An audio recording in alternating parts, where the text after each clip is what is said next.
नर्मदे हर, नर्मदे हर, नर्मदे हर। नर्मदा परिक्रमा एक विलक्षण अनुभूति के 62वें भाग में मैं आप सभी का स्वागत करती हूँ। आपकी दिवाली बहुत अच्छी रही होगी, मेरी भी बहुत अच्छी रही। दिवाली में घर में मेहमान भी थे, मेरा बेटा भी आया हुआ था। उसके बाद थोड़ी सी बीमारी हुई, वो भी ठीक हुई और अब मैं आई हूँ आपके सामने अनुभव की इस श्रृंखला को आगे बढ़ाने। ठंडी का मौसम चल रहा है, हर जगह थोड़ा बहुत वायरल, कहीं गला खराब, कहीं सर्दी, और आप शायद सुन पा रहे हैं। अभी भी मेरा गला जगह पर नहीं आया है, लेकिन आपको कब तक रोक के रखूं। मैंने कहा चलो, हमेशा मेरी अच्छी आवाज में आप सुनते हो, आज बुरी आवाज में भी सुन ही लोगे। तो आगे बढ़ते हैं। पिछले पर्व में मैंने आपको कहा था कि मंडलेश्वर में कैसे मेरे सद्गुरु ने मुझे उनकी मूर्ति दिखाई थी, उनका दर्शन दिया था। और तब मैंने कहा था कि जब हम वहां से आगे गए तब कैसे एक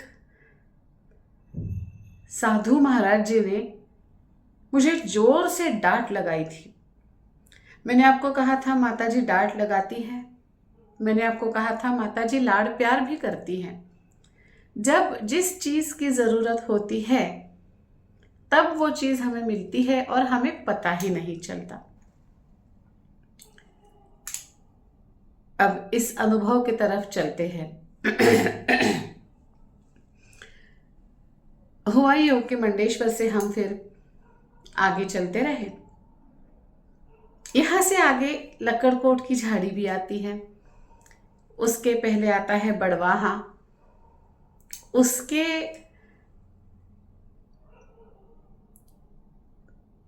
बाद, बड़वाहा के बाद च्यवन ऋषि आश्रम आता है।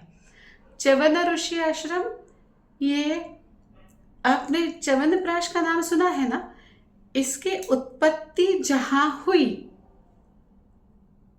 वह आश्रम है, और उसके पहले का ये डांट लगाने वाला अनुभव है।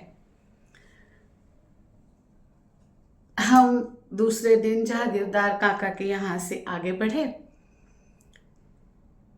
और चलते जा रहे थे। हम धीरे धीरे माता जी के किनारे किनारे चल रहे थे। सुबह का समय था, 9 साढ़े 9 बजे हो गए। सुनसान सा ही रास्ता तो नहीं कहूंगी, किनारा मार्ग था। मार्ग थोड़ा सा ऊपर था, मैया जी थोड़ी सी नीचे थी। तो एक जगह हम ऐसे ही थोड़ी देर विश्राम करने के लिए बैठ गए। अब नीचे से, मैया जी के पास से एक बूढ़ी माता जी चल करके ऊपर आई। उसकी भूरी भूरी सी गहरी सी आंखें मैं आज तक नहीं भूल सकती। गांव का लिबास उन्होंने पहना हुआ था, जो कॉटन कपड़े का डिजाइन वाला लहंगा था, चोली थी, चुनरी थी, कुछ अलग तरीके की मालाएं उन्होंने गले में डाली हुई थी। बड़े बड़े चांदी के कड़े उनके हाथ में थे और बाल पूरे सफेद थे और बिल्कुल हल्के से बांधे हुए थे, और चुन्नी सिर पे और ऐसे ली हुई थी। वो माता जी आई और सीधे चल के मेरे पास से, वहीं पे एक बड़ा सा पत्थर था, वहां पे मैं बैठी थी, और माता जी सीधी मेरे पास आई और नर्मदे हर किया। तो मुझे लगा शायद कुछ बात करेंगे, और मैं बैठी हुई हूँ, माता जी सामने से आई है और आके सीधा उन्होंने मुझे गले से लगा लिया और मुझे चूम लिया और मेरे सर पे से ऐसे हाथ घुमाने लगी, मेरे चेहरे पे से ऐसे हाथ घुमाने लगी और कहने लगी, बेटा, परिक्रमावासी बेटा, कितना चलते हो बेटा, कितना थक जाते हो बेटा, कुछ नहीं मांगते बेटा, तुम कितने कष्ट करते हो बेटा। और ये कहते कहते उनकी आंखों से पानी बहने लगा। हमने कहा, माता जी हम बिल्कुल ठीक है, आप हमारी इतनी परवाह करते हैं, पर हम बिल्कुल ठीक है, हमें नर्मदा मैया ताकत देती है, हम चल लेते हैं। बेटा कुछ खा लो, तुमको भूख लगी है क्या? उन्होंने कहा, तुम कुछ खा लो। 9, साढ़े 9 ही बजे थे, भूख तो लगी नहीं थी। हमने कहा, माता जी हमें बिल्कुल भूख नहीं लगी, अभी तो सुबह सुबह हुए हैं, अभी तो चाय बाल भोग करके निकले हैं। फिर भी माता जी मानने को तैयार नहीं नहीं बेटा, तुम कुछ खा लो, तुम थोड़ा सा तो कुछ खा लो, मेरे लिए खा लो। अब हमें लगा शायद माता जी के पास कुछ होगा, कोई लड्डू या कोई, क्योंकि थैली वैली उनके हाथ में तो कुछ थी नहीं। तो हमने कहा, दे दो माता जी, जो भी आपके पास है हम खा लेंगे। मैं आपको बता रही हूँ ना, तो वो सारा चित्र जैसा का वैसा मेरे सामने आ रहा है और पहले ही मेरे आंखों से पानी आना शुरू हो गया। जितनी भी बार ये सारे अनुभव मैं बताती हूँ ना, उतनी ही बार पानी आता है। आप तो कहेंगे दीदी तो हो गई पागल। चलिए, तो वो कहने लगी कि आप खाना खा लो। तो हमने कहा, माता जी जो भी आपके पास है आप हमें दे दो। तो कहने लगी, मेरे पास कहाँ कुछ है, तुम तो वो टीले पे जाओ और वहां खाना खाओ। और दूर एक टीला था, उस पर जाकर खाना खाने के लिए उन्होंने हमें कहा। हमने कहा, माता जी अब इतना ऊपर जाएंगे, खाना खाएंगे, फिर नीचे आएंगे, आधा दिन तो यही निकल जाएगा और अभी तो भूख भी नहीं लगी है, आप दे दो ना, आपके पास जो भी है हम वही खा लेंगे। माता जी सुनने को तैयार नहीं। माता जी कहने लगी, तुझे मेरी 100, अब शपथ दे दी, तुम्हें जाना ही पड़ेगा।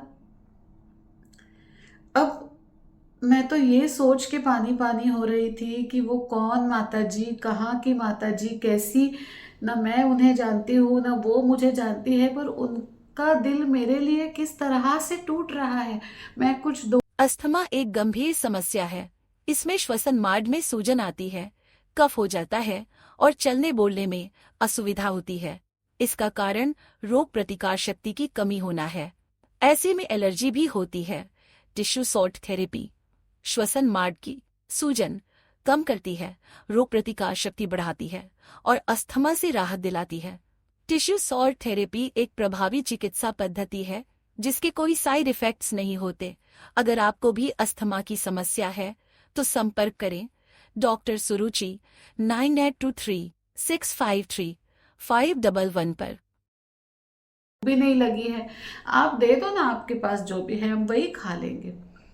माता जी सुनने को तैयार नहीं। माता जी कहने लगी, तुझे मेरी 100, अब शपथ दे दी, तुम्हें जाना ही पड़ेगा। अब मैं तो ये सोच के पानी पानी हो रही थी कि वो कौन माता जी, कहाँ की माता जी, कैसी, ना मैं उन्हें जानती हूँ ना वो मुझे जानती है, पर उनका दिल मेरे लिए किस तरह से टूट रहा है, मैं कुछ दो निवाले खाऊं इसके लिए वो कैसे तड़प रही है, ये कैसा रिश्ता है, ये कैसे संबंध है। एक परिक्रमावासी के लिए मुझे लगा मैंने उसकी शपथ नहीं मोड़नी चाहिए। और हमने कहा, माता जी हम टीले पर जाएंगे। वो फिर से बोली, पेट भर लेना माँ, पेट भर लेना। अब तो हमें यहाँ पेट भर के खाना खाना ही था। उसने कसम जो दी थी, मेरे ही लिए कसम दी थी कि मेरे पेट में 2 निवाले जाए। अब हम टीला चढ़ के ऊपर गए। हम टीला चढ़ के ऊपर गए तो वहां पे एक साधु महाराज लेटे हुए थे और ऐसे जैसे नहीं विष्णु भगवान हम देखते हैं कमलासन पर लेटे हुए हैं, ऐसे लेटे हुए थे। एक बड़ा सा पेड़ था, उसके नीचे ओटा सा था, सीमेंट का जो बनाते हैं कट्टा जिसे बोलते हैं, बाजू में पानी की टंकी थी और हम वहाँ पे बैठे और हमने नर्मदे हर बोलना शुरू किया। अब बाबा जी लेटे हुए हैं, नर्मदे हर को कोई जवाब नहीं आ रहा है। एक बार हो गया, 2 बार हो गया, 3 बार हो गया। अच्छा, बाबा जी सोए तो नहीं थे पर आंख बंद करके लेटे हुए थे, हमें लगा शायद नींद लग गई हो। अब क्या करें, यहाँ तो नर्मदे हर को प्रत्युत्तर भी नहीं मिल रहा है, प्रतिसाद भी नहीं मिल रहा है, और हम खाना कैसे मांगे कि हमें खाना दे दो, क्योंकि माता जी ने तो हमें शपथ दे दी है। तो बाजू में पानी की टंकी थी। अब इसमें से मार्ग हमने ये निकाला कि माता जी ने जाते जाते क्या कहा था, पेट भर लेना। तो मैंने बाबा से कहा, बाबा माता जी की शपथ भी नहीं टूटेगी, ये जो साधु महाराज सो रहे हैं उनकी नींद भी हम खराब नहीं करते हैं। हम एक काम करते हैं, हम पेट भर के पानी पी लेते हैं। पानी तो है, टंकी है, और हमने पेट भर के पानी पी लिया। पानी पी लिया बॉटल भर के, हाँ अच्छी बड़ी बॉटल। और अब हम जाने लगे। तो हम जैसे ही जाने के लिए उठे, अंदर से एक बाबा जी, दूसरे एक बाबा जी एक थाली लेके आए और वो थाली हमारे सामने ऐसे जोर से पटक दी, इतनी जोर से पटकी कि उसमें जो खाना रखा था वो ऐसे उछल के नीचे आया। भाई इस तरह से तो हम किसी को खाना नहीं देते। फिर भी पटका और कहने लगा, कहाँ जा रहे हो? मैंने क्या खाना दूसरों के लिए बनाया? यहाँ कोई और दिख रहा है तुमको? खाओ। अब हमने बॉटल भर पानी पिया है, चलो भाई थोड़ा थोड़ा पा लेते हैं, माता जी की कसम भी पूरी हो जाएगी। और इन बाबा जी ने इतनी मेहनत से खाना बनाया है तो वो भी खा लेंगे। ये सोच के मेरी नज़र थाली की तरफ गई तो उसमें इतने मोटे मोटे 7 टिक्कड़ थे, इतने मोटे मोटे टिक्कड़, 7 टिक्कड़। मेरे जैसी को आधे टिक्कड़ में भी पेट भर जाता है। 7 टिक्कड़ मतलब 3.5 मेरे और 3.5 बाबा के। बाप रे, मुझे 3 टिक्कड़ एक्स्ट्रा मिले थे। मेरा आधे टिक्कड़ में पेट वैसे ही भरता है और अब तो मैंने पूरी बॉटल भर पानी पी लिया था। हमने कहा ठीक है, जितना जाए उतना खा लेते हैं, बाकी का हम भर लेंगे, थैली मिल जाएगी। प्लास्टिक की पन्नियाँ होती थी मेरे पास, किसी चीज़ की मिलती थी ना तो वो मैं रख लेती थी। तो चलो ठीक है, मैंने कैसी तैसी आधी टिक्कड़ खाई, बाबा ने जितना खाना था खाया, और बचा हुआ जो था तो वो हमने थैली में भरना शुरू किया। वो बाबा जी फिर से आए, ऐसे कमर पे हाथ रख के बोले, ये क्या कर रहे हो? खाना नहीं खा रहे हो? नीचे जाके कुत्तों को, गाय को खिला दोगे? मैंने क्या गाय कुत्तों के लिए खाना बनाया है? तुम तो यही बैठ के खाओ, मैं देखता हूं कैसे नहीं खाते। जब तक तुम नहीं खाओगे ना मैं ऐसे ही खड़ा रहूंगा। बाप रे, अब इतने सारे टिक्कड़ खाने हैं, पेट भरा हुआ है और ये जाने नहीं दे रहे हैं। हम तो हाथ पैर, बाबा जी अब बिल्कुल जगह नहीं है पेट में। मुझे नहीं पता, तुमको तो खाना पड़ेगा। खड़े रहे वो ऐसे कमर पे हाथ रख के, धीरे धीरे पानी की घूंट के साथ साथ थोड़ा उठ के, थोड़ा टहल के, कैसे तैसे वो खाना हमने ख़त्म किया। मैंने आपको बताया था जब माता जी हमें मिली थी तो 9 साढ़े 9 बजे थे। हम ऊपर आए, खाना मिला, खाना खाया और वहाँ से निकले हम लोग करीब करीब 2:30 बजे। इतना समय वो खाना ख़त्म करने के लिए हमें लगा। और जैसे ही खाना ख़त्म हुआ, अब इतना पेट जब भर जाता है बाबा जी, चला नहीं जाता, ऐसा लगता है वहीं लेट जाओ। लेकिन हम डर गए थे कि भाई यहाँ अगर रुके तो रात को ये बाबा जी कितना खाना खिलाएंगे। मुश्किल था ये हमारे लिए। खाना खाने के बाद हम प्रणाम करके धीरे धीरे उतरने लगे, और इस सोच में, या इस पूरा भरा हुआ पेट था, चला नहीं जा रहा था, एक तरह से थोड़ी सी असुविधा हो रही थी। और ऐसे में क्या हुआ, हम रास्ता भटक गए। हमें पता ही नहीं कि हम रास्ता भटके, हम तो नीचे उतर के चलते जा रहे हैं, चलते जा रहे हैं, चलते जा रहे हैं। अब शाम को 4, 4:30, 5 हो रहे, खेत ही खेत है, खेत ही खेत है, और हम चलते ही जा रहे हैं। अभी तक गांव क्यों नहीं आया? कोई तो गांव आना चाहिए, कितना दूर गांव होगा? और कुछ भी समझ में नहीं आ रहा है। एक हाथ 1.5 घंटे में, 1 घंटे में तो पूरा अंधेरा अभी हो जाएगा, और परिक्रमा के नियम अनुसार अंधेरे में नहीं चलते हैं, अंधेरे के पहले रुक जाना चाहिए। लेकिन कहाँ रुके, यहाँ तो कुछ मिल ही नहीं रहा था। चलते चलते हमें एक माता जी मिली और कहने लगी, बाबा जी यहाँ कहाँ? कहा, हम तो परिक्रमा में हैं। अरे तो परिक्रमा में हैं तो आप तो रास्ता भटक गए हो। मैया जी तो इधर चल रही है, आप तो टेढ़े चल गए।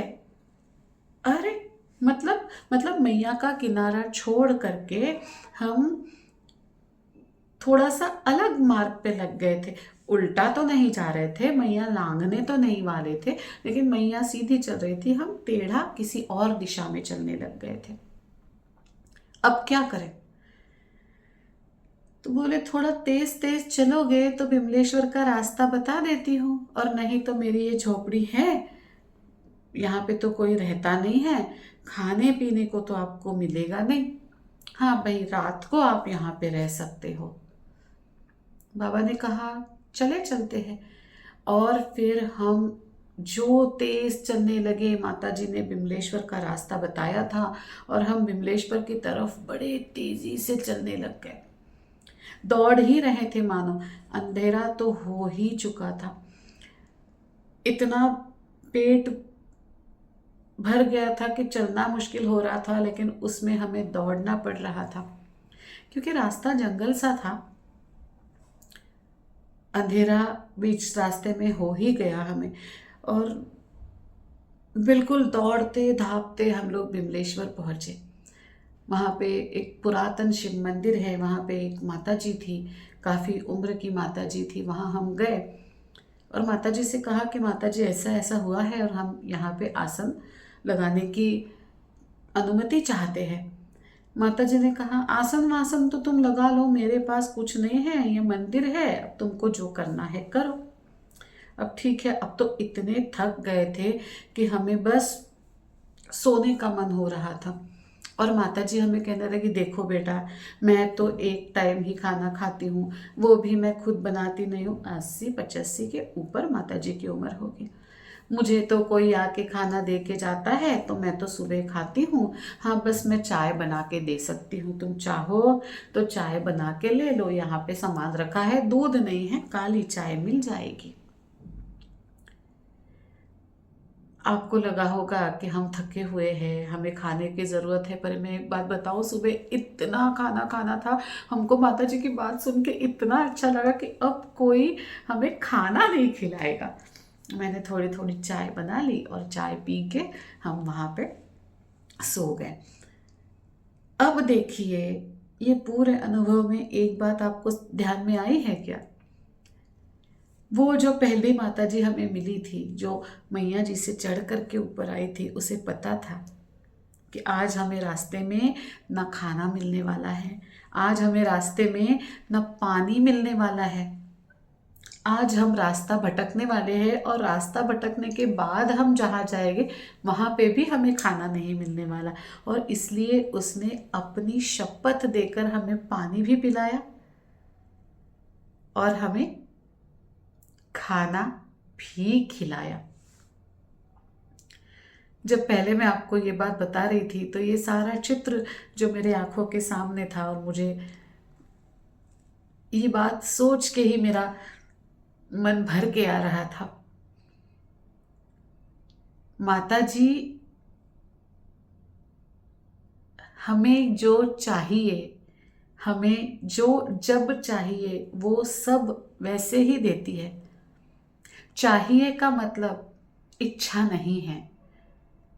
हमें जिस चीज़ की जब ज़रूरत होती है, जो हमको भी नहीं पता हो, हमें नहीं पता था कि हमें रात में खाना नहीं मिलेगा, लेकिन हमें ज़रूरत ही नहीं थी रात के खाने की। सुबह ही इतना ज़्यादा खिला दिया था कि रात में हमें आवश्यकता ही नहीं पड़ी। भूख तो दूर, खाना देखने का भी हमारा मन नहीं कर रहा था। लेकिन ये हमें नहीं पता था, ये माता जी ने किया था। तो ये माता जी ही है कि उनकी परिक्रमा में हमें कब किस चीज़ की ज़रूरत है, ये माता जी ही बताती है। उसी ज़रूरत के अनुसार वो अनुभव भी देती है। साधु महाराज जी ने हमें डांट डांट के खिलाया, बूढ़ी माता जी ने अपनी शपथ देकर हमें ऊपर भेजा। हम पानी पिए, इस वजह से जो अंदर वाले बाबा जी थे वो बाहर ही नहीं आए। ये सारी चीज़ें जो है, क्या सिर्फ कोइंसिडेंस है?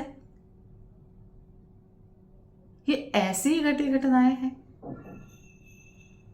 क्या ये नियोजित घटनाएं नहीं है? क्या ये प्लानिंग नहीं है? क्या वो जो ऊपर आई वो नर्मदा मैया नहीं है? ये शिव मंदिर की माता जी जो हमारी अवस्था के ऊपर, हाँ ठीक है मैं खाना नहीं खिला सकती, ये क्या नर्मदा मैया नहीं है? वो जो बाबा जी लेटे हुए थे, क्या वो नर्मदा मैया नहीं थे? जो बाबा जी टिक्कड़ लेके ऐसे खड़े रहे और हमें खाना जबरन खिलाया, क्या वो नर्मदा स्वरूप नहीं थे? मेरे लिए तो वो सारे ही नर्मदा जी थे, बिल्कुल नर्मदा जी थे। और वो जो साक्षात मैया जी से चलकर ऊपर आई थी, जिसने मुझे चूमा था, जिसने मुझे गले लगाया था, मेरे लिए वो नर्मदा मैया थी। ये नर्मदा मैया का दूसरा दर्शन मैं समझती हूँ। आप क्या समझते हैं? आप प्लीज़ कमेंट करके बताइएगा। इसके बाद वो अनुभव आता है जो बहुत ही थरारक है। बहुत ठंड, जिसमें 2-2 3-3 ब्लैंकेट लेने पड़ रहे थे। ऐसी ठंड में मैं पसीना पसीना हो गई थी। मुझे लग रहा था कि मैं अब मर रही हूँ, मेरा आखिरी समय है, लेकिन मैं तो जिंदा हूं। ऐसा क्या हुआ था? ये कौन सा अनुभव था? ये कौन सी घटना थी? क्या ऐसा कोई संकट मुझ पर आया था? बताती हूं अगले पर्व में। तब तक के लिए नर्मदे हर, नर्मदे हर, नर्मदे हर।